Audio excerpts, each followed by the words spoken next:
Bismillahirrahmanirrahim. Assalamualaikum warahmatullahi wabarakatuh. Pertama-tama, perkenalkan, saya Safa Syafrida dengan NIM 18.00003003 dari Program Studi Pendidikan Bahasa dan Sastra Indonesia, Fakultas Keguruan Ilmu dan Pendidikan, Universitas Ahmad Dahlan. Setelah saya menonton video mengenai Muhammad Najih Sang Terimenggurita pada kanal YouTube Kelola Group, maka saya dapat menyimpulkan sebagai berikut. Kekayaan Indonesia yang besar sebesar dari Sabang sampai Merauke yang menjadikan Indonesia jadi negara kepulauan terbesar di dunia yang di dalamnya melimpah hasil bumi. Salah satunya kekayaan laut yang terkaya di dunia dengan berbagai hasil ikan, terumbu karang, dan biotanam lainnya.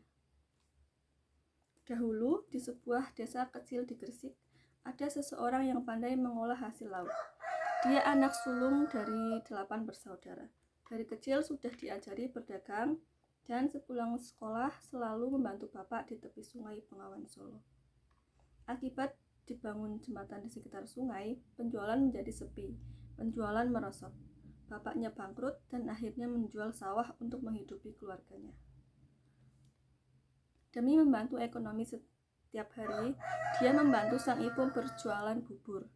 Dan dia tetap melanjutkan sekolah karena kegigihannya. Bahkan sempat di pesantren. Semakin dia dewasa, untuk menempuh pendidikan semakin tinggi. Dia tidak menyerah dengan kondisi keluarganya. Hingga pada akhirnya dia berhasil masuk ke sekolah negeri di Gresik. Di sana dia menjadi anak yang rajin, pintar, sampai pada suatu hari dia mendapatkan kejutan kalau dia diterima kuliah di ITB, salah satu kampus terbaik. Teman-temannya sempat mengejek dan lain-lain. Kemudian dia pulang untuk berbagi kabar dengan keluarga mereka. Mereka senang, tapi mereka bingung untuk membiayai kehidupannya selama di Bogor. Dia kemudian pergi menyendiri. Kemudian orang tuanya diam-diam menjual bagian belakang rumahnya untuk biaya hidupnya di Bogor. Selama berkuliah, dia menjadi mahasiswa yang rajin, pintar, dan dia juga mendapatkan beasiswa. Selain berkuliah, dia juga menjadi guru SMA, guru privat, sampai menjadi penjaga perpus. Bahkan dia ditunjuk untuk menjadi ketua asrama mahasiswa di ITB.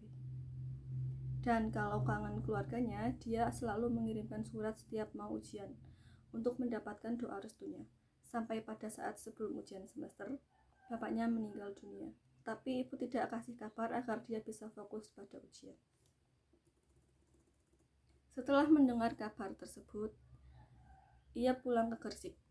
Kemudian sang ibu tidak mengizinkan dia berangkat lagi ke Bogor, tapi karena dia bertekad untuk membuat keluarganya sejahtera, maka dia harus lulus sarjana. Sampai pada akhirnya dia lulus menjadi wisudawan terbaik, tapi perjuangannya belum selesai karena dia harus menghidupi ketujuh adik-adiknya. Dia dipercaya untuk menjadi dosen di kampusnya. Karena dia merasa belum cukup, dia bekerja di perusahaan. Setelah menikah, dia bertekad untuk menjadi orang yang sukses dan beruntung. Istrinya juga mendukung, dan sang istri juga seorang yang bekerja keras. Sang istri berjualan ikan teri keliling, kadang juga mengajak anaknya berkeliling. Sampai pada akhirnya tiba-tiba dia tiba di kampung nelayan dan mengajak mereka bekerja sama. Beberapa tahun kemudian, dia dan 2 temannya melakukan kerjasama, membangun usaha sampai pada akhirnya pengusaha Jepang menawarkan kerjasama. Ketika ada masalah, mereka bertiga berdiskusi untuk menyelesaikan masalahnya. Sampai pada akhirnya dia kembali ke Solo dan memulai usahanya seorang diri. Karena dia pantang menyerah, dia juga bekerja keras, dan dia pandai menjalin hubungan baik kepada sesama, dia pun berhasil meresmikan perusahaannya. Dari yang awalnya tidak mampu, dia berhasil menjadi orang yang sukses. Dia adalah Muhammad Najih, inspirasi kita semua. Terima kasih. Wassalamualaikum warahmatullahi wabarakatuh.